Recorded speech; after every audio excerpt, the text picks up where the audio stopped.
Dalam sejarah, ada begitu banyak peristiwa besar yang menentukan arah perkembangan sejarah Indonesia, seperti kisah kemerdekaan Indonesia, KMB, hingga Krismon 98. Walau begitu, sepertinya yang paling berkesan dan misterius bagi sebagian besar masyarakat kita adalah peristiwa G30S yang melibatkan banyak tokoh ternama Indonesia. Begitu berkesannya kejadian ini, sampai-sampai ada begitu banyak versi dalang utama dari kejadian ini. Seperti ada istilah G30S PKI, yang kasarnya menyebut PKI sebagai dalang utamanya. Tapi mengapa G30S bisa terjadi di Indonesia? Apa sih latar belakangnya? Dan apakah kejadian seperti ini hanya terjadi di Indonesia? Ataukah sebenarnya sudah pernah terjadi di tempat lain pada masa tersebut? Pada episode kali ini, kita akan mempelajari berbagai faktor yang menyebabkan terjadinya G30S di Indonesia, baik dari sisi nasional maupun internasional yang sedang terjadi pada saat itu. G30S atau Gerakan 30 September adalah peristiwa besar dalam sejarah Indonesia yang terjadi di masa Orde Lama. Kejadian penting ini menandai akhir dari PKI, kepemimpinan Soekarno, dan naiknya Soeharto sebagai pemimpin Indonesia dengan branding Orde Baru. Oh ya, buat yang bingung, di sini Mimin bakal pakai singkatan G30S, bukan G30S PKI. Lah, emang apa bedanya, Min? G30S adalah singkatan yang netral dan tidak menuduh, atau menganggap PKI sebagai dalang utama dalam peristiwa tersebut. Istilah ini menjadi standar baru di Indonesia setelah pemerintah Orde Baru yang menggunakan istilah G30S PKI secara resmi runtuh dari kekuasaannya di tahun 1998. Pemerintah Orde Lama di bawah Presiden Soekarno memang terkenal dengan reputasinya yang serba berdikari dan mandiri. Ini wajar karena pertama kalinya Indonesia memiliki pemerintahannya sendiri setelah merdeka dari penjajahnya. Karena hal ini juga lah, Indonesia yang masih muda cenderung agresif dan anti-barat, termasuk dengan tetangganya yang saat itu dianggap membina hubungan baik dengan para penjajahnya. Hal ini diperburuk dengan instabilitas dalam negeri, seperti terjadinya berbagai pemberontakan karena berbagai faktor yang setelah ditelusuri sebagian mendapatkan dukungan dari negara asing. Di sisi lain, pemerintah Indonesia juga mengancam kepentingan asing di dalam negeri, seperti berbagai kebijakan ekonomi yang bersifat pro-pribumi. Maklum, selama dijajah bangsa-bangsa asing, rakyat pribumi cenderung dijadikan warga kelas 3 dalam hal ekonomi. Kemudian muncullah berbagai bentuk kebijakan nasionalisme perusahaan dan perkebunan milik asing yang beroperasi di dalam negeri. Tapi masalahnya, karena kurang pengalaman, berbagai kebijakan di sektor ekonomi dan pembangunan dalam negeri malah berakhir dengan kegagalan. Alhasil, ekonomi Indonesia semakin parah dan tertinggal dibanding negara lainnya. Loh, kok bisa ya? Ya karena terlepas dari betapa besar kekayaan alam Indonesia, hanya perusahaan dan orang-orang asing inilah yang sudah terbiasa dan paham bagaimana cara mengolah dan menjualnya di pasar domestik dan internasional sehingga bisa menghasilkan keuntungan. Inilah yang menjadi masalah. Butuh proses dengan waktu yang tidak sebentar untuk bisa mentransfer pengetahuan tersebut sampai para staf lokal memahami betul cara mengelola usaha tersebut. Masih ingat nasib militer Vietnam Selatan yang seringkali dianggap sebagai militer terhebat ketiga di dunia, tapi begitu ditinggal oleh sekutunya Amerika Serikat, langsung keok melawan Vietnam Utara. Inilah pentingnya proses transfer of technology, bukan cuma alat-alatnya aja yang ditransfer, tapi pengetahuannya jangan sampai dilupakan. Alhasil, karena terburu-buru, bukannya memperoleh keuntungan lewat berbagai kebijakannya, ekonomi nasional malah makin boncos, sehingga mengalami inflasi tertinggi dalam sejarah, yaitu mencapai 650%. Yang seperti kata Profesor Mahfud MD, semakin menyengsarakan rakyat. Sebagai akibat dari inflasi, banyak rakyat Indonesia sehari-hari hanya makan bonggol pisang, umbi-umbian, gaplek, dan bahan makanan yang gak layak dikonsumsi. Bahkan mereka memakai kain dari sarung sebagai pakaian mereka. Ekonomi Indonesia yang waktu itu sangat rendah mengakibatkan dukungan rakyat kepada Soekarno dan PKI meluntur. Mereka nggak sepenuhnya menyetujui kebijakan Ganyang Malaysia yang dianggap semakin memperparah kondisi dalam negeri. Situasi domestik Indonesia menjelang G30S sangatlah tidak stabil.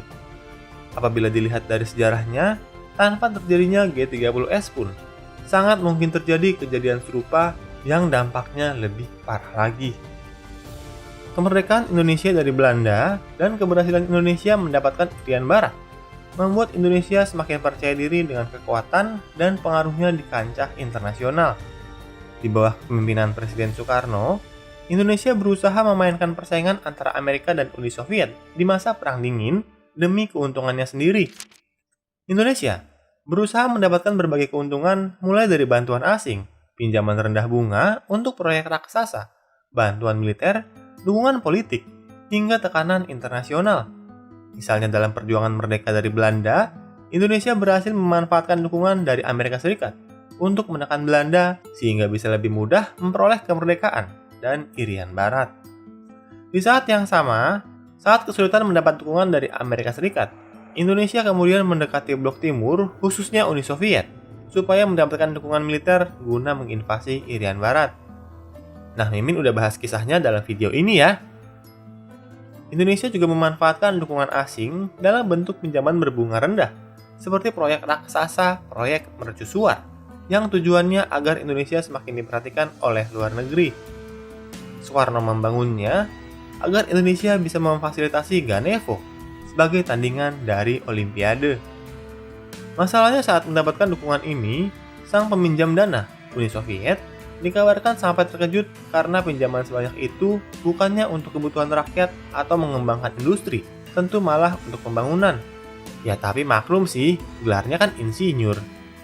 Hal ini tentu berbeda dengan negara yang sedari awal menetapkan memihak salah satu faksi di masa Perang Dingin. Tapi inilah sikap yang diambil oleh Indonesia dengan kebijakannya yang bebas aktif.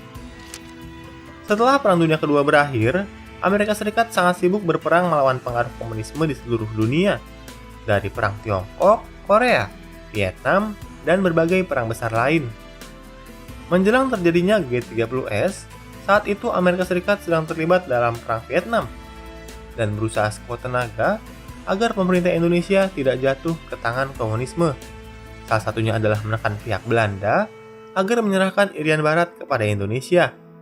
Amerika Serikat juga menekan Australia yang semula ingin Irian Barat merdeka menjadi pro-Indonesia. Inilah yang membuat posisi Indonesia makin penting di mata Amerika Serikat. Mereka tidak ingin Indonesia mengacaukan kepentingan Amerika Serikat lainnya yang lebih besar di Asia, khususnya di Vietnam pasca jatuhnya Tiongkok ke tangan Mao Zedong dan stagnannya Perang Korea. Menjelang operasi Trikora, Indonesia yang sudah menerima banyak alutsista dari Blok Timur tidak jadi menggunakannya karena tercapainya persetujuan New York di tanggal 15 Agustus 1962. Masalahnya kurang dari 1 tahun kemudian, militer Indonesia kembali disibukkan dengan Dwikora, di mana 20 Januari 1963, Menlu Subandrio mengumumkan Indonesia bermusuhan terhadap Malaysia.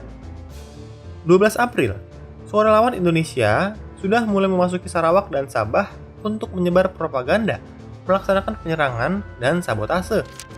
Konfrontasi Indonesia-Malaysia adalah salah satu alasan kedekatan Presiden Soekarno dengan PKI. Hal ini karena tidak seperti di Trikora, militer Indonesia terkesan berperang setengah hati di Kalimantan. Perintah Presiden Soekarno ke Angkatan Darat untuk ganyang Malaysia ditanggapi beragam oleh para jenderal pada saat itu. Misalnya Letjen Ahmad Yani tidak ingin melawan Federasi Malaysia yang dibantu Inggris, karena beranggapan bahwa tentara Indonesia saat itu tidak memadai untuk peperangan dengan skala tersebut.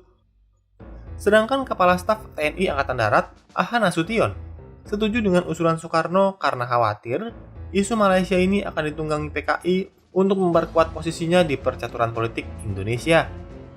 Posisi Angkatan Darat, faksi militer terbesar di politik Indonesia saat itu, memang serba salah. Karena di satu pihak mereka nggak yakin dapat mengalahkan Inggris, tapi di pihak lain mereka harus menghadapi Soekarno yang kemungkinan akan mengamuk jika tidak berperang. Akhirnya para petinggi Angkatan Darat memilih berperang setengah hati di Kalimantan.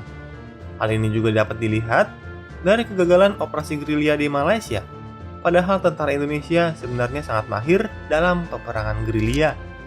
Tidak heran, Komandan pasukan di Kalimantan Barat, Brigjen Suparjo, sampai mengeluh konfrontasi tidak dilakukan sepenuh hati. Bahkan ia menyebut bahwa operasi disabotase dari belakang. PKI adalah pendukung terbesar gerakan Ganyang Malaysia yang dianggap sebagai antek Inggris dan Nekolim. Terlebih berkat kunjungan Menlu Subandrio ke Tiongkok. Perdana Menteri RRT Zhou Enlai menjanjikan 100.000 pucuk senjata jenis Chung, gratis tanpa syarat apapun. Di awal tahun 1965, atas saran PKI, Bung Karno mengutarakan ide untuk mendirikan Angkatan Kelima Independen dari ABRI.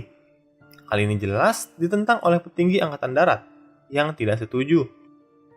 Di mata Soekarno, ide Angkatan Kelima adalah terobosan untuk menekan faksi Angkatan Darat yang dirasa berperang hanya setengah hati di Kalimantan. Alhasil, PKI pun semakin memperoleh angin segar. Posisi PKI semakin menguat, terlebih lagi dengan adanya poros Jakarta, Beijing, Moskow, Pyongyang, Phnom Penh yang disetujui oleh Presiden Soekarno. Soekarno mengetahui hal ini, namun ia mendiamkannya karena ingin meminjam kekuatan PKI untuk konfrontasi yang sedang berlangsung, sedangkan posisi Indonesia sedang melemah di lingkungan internasional sejak keluarnya Indonesia dari PBB. Di masa puncaknya, PKI memiliki sekitar 3 juta anggota, sedangkan jika dilihat dari organisasi yang berafiliasi seperti Lekra, Gerwani, dan lain-lain, keseluruhannya punya sekitar 20 juta anggota yang sangat mungkin di kemudian hari setelah Soekarno tiada menjadi penguasa di Indonesia. Semua permasalahan ini kemudian menimbulkan nuansa curiga-mencurigai antar militer dan PKI, termasuk berbagai faksi di dalamnya. Dan persaingan inilah yang semakin panas dan nantinya akan meledak sebagai puncak di peristiwa G30S. Nah, menurutmu, apakah yang akan terjadi jika para jenderal yang diculik pada 30S berhasil diselamatkan? Apakah Bung Karno masih bisa berkuasa setelahnya? Yuk kita berdiskusi di kolom komentar. Hai, terima kasih sudah menonton dan belajar sejarah bersama Inspek History. Jangan ragu untuk berikan komentar, like, dan bagikan bila kamu merasa konten ini bermanfaat.